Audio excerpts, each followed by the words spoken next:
Okay, so part four, right after his father or her father was leaving the house, making the threat to say like, hey, you better not tell the police or else I'm gonna come back here and, you know, unalive you and do what I said I was gonna do to your family overseas, and, you know, those threats, you know, essentially trying to scare him from seeking help. And he said, go tell your parents that you have till the end of the month. Let them know that you need to get married to my daughter. So he left. He drove back to to Rosenberg. Him and his daughter, 1 hour drive. They call the police. They tell the police come over. He told them the same thing. They got the whole thing 4K footage on the Ring doorbell. He thought that there was nothing recording and that it was just going to be a he said, she said. He brought his daughter and that they were going to say like, oh no, we just went to go have a little chit chat. And then these guys are saying that, oh no, he came and held us at, you know, with a firearm and started beating it. He thought it was just going to be some, you know, nonsensical, oh, well, we don't have any evidence.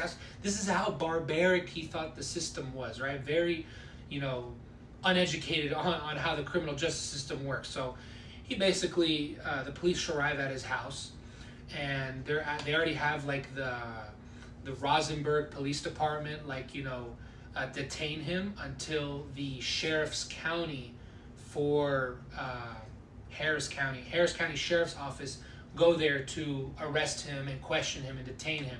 So they get like 5 police officers. They go to his house. They escort him out. They tell him to sit on the ground. You're detained. They bring out Tima. They have her on the ground. She's detained. They end up bringing out the shotgun, the firearm. I want to make sure I don't say the word, so there's no reason to have this video get taken down. So yeah, it's so funny because on the body cam footage I'm going to show y'all, he is trying to portray himself as some feeble old man. When the officer is telling him to stand up, he's like, you know, reaching out his hand, help me up, what's this about? And then, you know, put him hands behind his back, cuff him up. Why am I being arrested? Why am I being arrested? He's like, oh, it's for bringing the to, oh my God, I keep saying the word, for bringing the firearm to the boyfriend's house, Omar. Yeah, he's like, what are you talking about? I never did that. And then his daughter right next to him saying, that's not true. He never did that. No, we just had a little conversation. It just got a little heated. That's all. Some words were thrown. Yeah, no, there was nothing. You know, there was no weapon. And then basically the officer saying, we got it on Ring camera footage. The doorbell recorded it, and you could just see their face like boom. Oh. And then they just went silent. And then they just start waffling. Oh, you're going to believe the liars, everybody lie. You're going to believe the liars, right? He had no problem sitting there, you know, with the cuffs behind his back.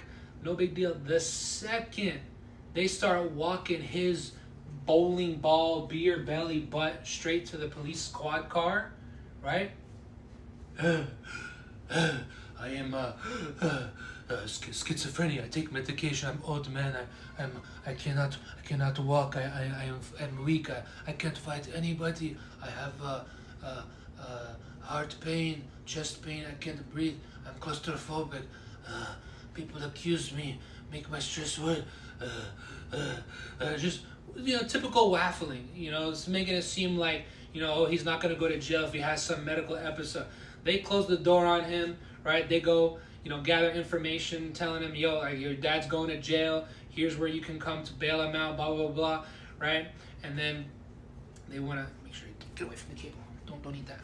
So then, yeah, basically his daughter's like, oh, I want to talk to my dad. Like, all right, go get your ID. She's being reluctant, doesn't want to cooperate. She doesn't want to give them her ID. I don't know what's wrong with, you know, him and his daughter, like with these sketchy name. They don't want to give information. She's deliberately speaking Arabic in front of the officers, like for nonsensical reasons. Just clearly trying to like think they're gonna weasel their way out of this, right? Obviously, the officer goes back to, you know, get like his pen and paper. He opens the door to the police car that her father's in, and he starts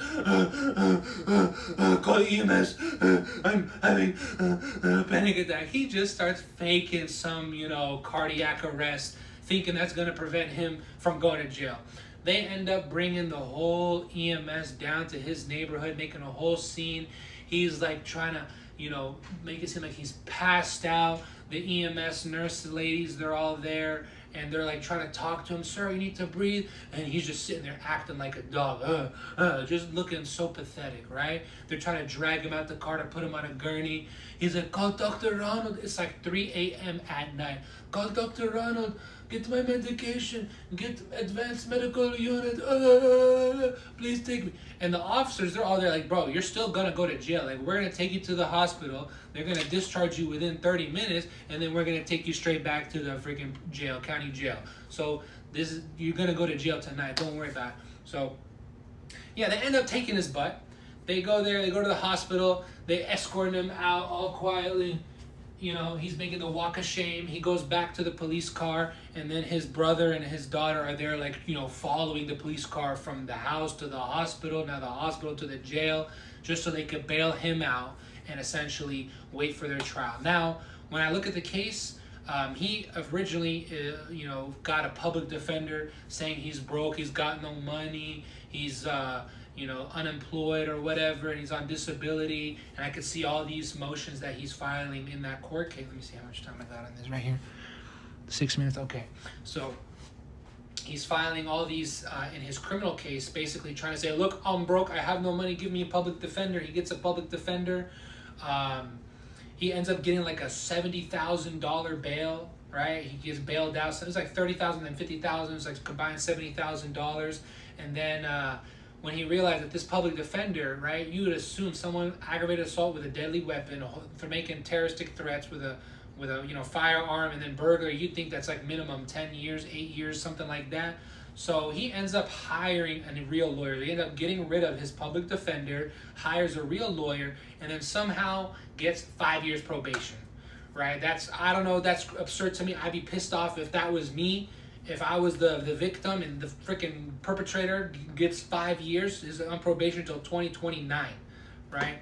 So that's essentially that case. But during that time period, when he was out on bail, he was texting the boyfriend, please, drop the charges. I will buy you a house if you marry my daughter. Let's go to the mosque and settle this. We're Muslim men. We can solve this. I'm like, family father to you. Please, I'll pay you money. Drop the charges. This guy is flat out broke, and he's just making this absurd claim saying that he's going to buy this stranger that he just threatened with a weapon to marry his daughter after he said he's going to unalive your whole family, your whole genealogy in Turkey, saying, please marry my daughter. How much time is it? 7 minutes, 9, 8. He said, marry my daughter and I'll buy you a house at begging. And then he's got his brother, which is Tima's uncle, saying, please drop the charges. He's very sorry. He'll pay you money. Because this guy knows he's screwed. He is cooked.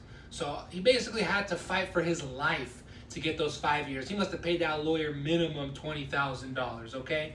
On top of that $70,000 bail, which I'm pretty sure they paid like, the 10%, $7,000 or whatever. So that was that dilemma. Now, this is two parts of that particular case. There's the criminal charge, then there's the civil charge. So even though he's on 5 years probation, that is settled, there is still the personal injury claim that's on the civil side of this, which was filed in 2022 and is currently on the docket for trial this week. It's coming up after 2 years, right? He is now going to go before a jury. They're going to decide how much money he needs to pay the victim, her ex-boyfriend, right? And I'm going to say this in the next part because I don't want to get cut off. Yeah.